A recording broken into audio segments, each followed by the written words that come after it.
नमस्कार। सतह रसायन के इस वीडियो में आपका स्वागत है। आज हम सतह रसायन से संबंधित कोलाइडी अवस्था पर चर्चा करेंगे। तो आइए सबसे पहले हम ये जान लेते हैं कि कोलाइडी अवस्था पर महत्वपूर्ण कार्य करने वाले वैज्ञानिक ने किस प्रकार से कोलाइडी अवस्था को वर्गीकृत किया। तो सबसे पहले 1861 में सन 1861 में थॉमस ग्राहम ने विलेय पदार्थ जो विलयन में उपस्थित होते हैं के द्वारा जंतु पत्र या चर्म पत्र या जंतु झिल्ली में विसरण के आधार पर पदार्थों को दो भागों में बांटा। तो ऐसा विलयन जिसमें विलेय कण उपस्थित हो, जंतु झिल्ली या चर्म पत्र में विसरण के आधार पर पदार्थों को दो भागों में बांटा। तो आइए इन्हीं दो भागों पर हम चर्चा कर लेते हैं। तो पहला भाग है क्रिस्टलाभ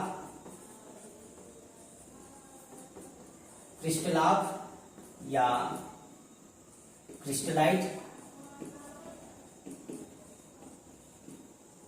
तो विलेय पदार्थ जो विलयन में उपस्थित होते हैं, जो जंतु झिल्ली या चर्म पत्र के द्वारा विसरण के आधार पर थॉमस ग्राहम ने 1861 में पदार्थों को दो भागों में बांटा। तो पहला भाग क्रिस्टलाभ या क्रिस्टलाइट। तो वे पदार्थ जो विलयन में उपस्थित रहने पर जंतु झिल्ली या चर्म पत्र से आसानी से विसरित हो जाते हैं। ऐसे पदार्थ जो विलयन में उपस्थित रहने पर जंतु झिल्ली या चर्म पत्र से आसानी से विसरित हो जाते हैं, ऐसे पदार्थों को थॉमस ग्राहम ने क्रिस्टलाभ या क्रिस्टलाइट कहा। अर्थात इनकी प्रकृति क्रिस्टलीय होती है, क्रिस्टल बनाने वाले पदार्थ होते हैं, जैसे नमक, शुगर और अम्ल के क्रिस्टल इत्यादि। तो इनकी प्रकृति क्रिस्टलीय होती है, जो जलीय विलयन में उपस्थित रहने पर ये जंतु झिल्ली या चर्म पत्र से आसानी से पार हो जाते हैं, अर्थात विस्तृत हो जाते हैं। तो ऐसे पदार्थों को थॉमस ग्राहम ने क्रिस्टलाभ या क्रिस्टलाइट कहा। दूसरा बिंदु कोलाइट। ये महत्वपूर्ण बिंदु है, या कलील। तो कलील या कोलाइट। तो ऐसे विलेय पदार्थ जो विलयन में उपस्थित रहने पर जंतु झिल्ली या चर्म पत्र से आसानी से पार नहीं होते हैं, या धीमी गति से पार होते या धीमी गति से विस्तृत होते हैं, ऐसे पदार्थ कोलाइड या कलील कहलाते हैं। तो पुनः हम जान लेते हैं इसको। ऐसे पदार्थ जो विलयन में उपस्थित रहने पर जंतु झिल्ली या चर्म पत्र से आसानी से पार या विस्तृत नहीं होते हैं, या धीमी गति से विस्तृत होते हैं, ऐसे पदार्थ कोलाइट या कलील कहलाते हैं। तो हमने कोलाइडी अवस्था का वर्गीकरण किया। अब हम विलयन का वर्गीकरण करेंगे। विलयन का वर्गीकरण। विलयन का वर्गीकरण। विलेय कण जो विलयन में उपस्थित होते हैं के आधार पर हम विलयन का वर्गीकरण करेंगे। तो पहला बिंदु वास्तविक विलयन।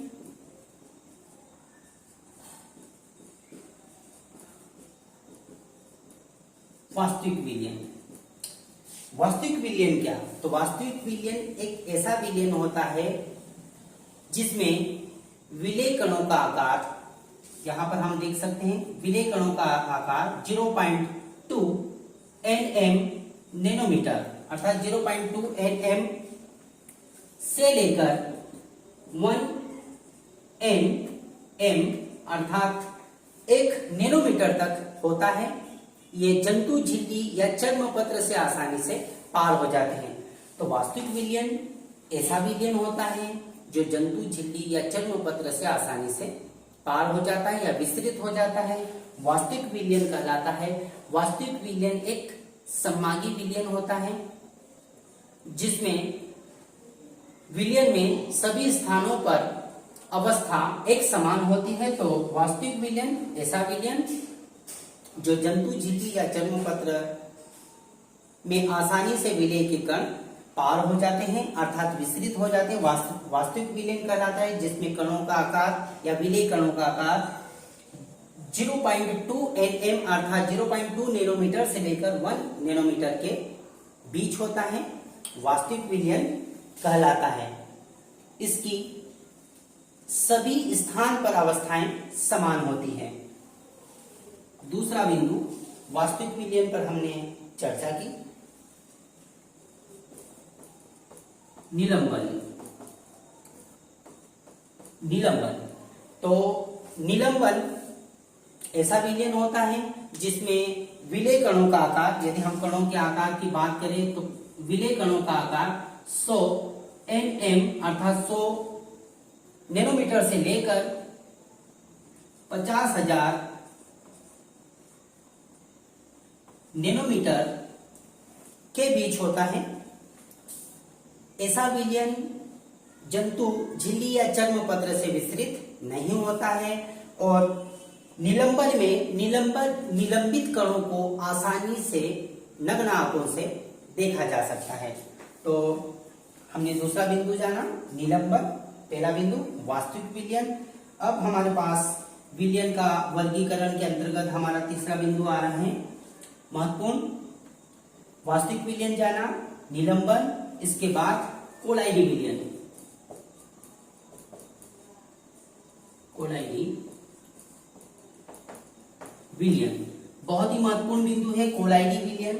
तो कोलाइडी विलयन ऐसा विलयन होता है जिसमें विलेय कणों का आकार वास्तविक विलयन से बड़ा किंतु निलंबित कणों से छोटा होता है।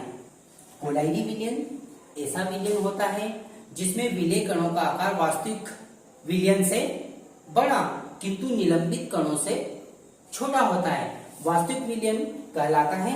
इन्हें सूक्ष्मदर्शी की सहायता से आसानी से देखा जा सकता है। यदि हम इसके आकार पर चर्चा करें, कणों के आकार पर चर्चा करें तो 1 nm अर्थात 1 नैनोमीटर से लेकर 100 nm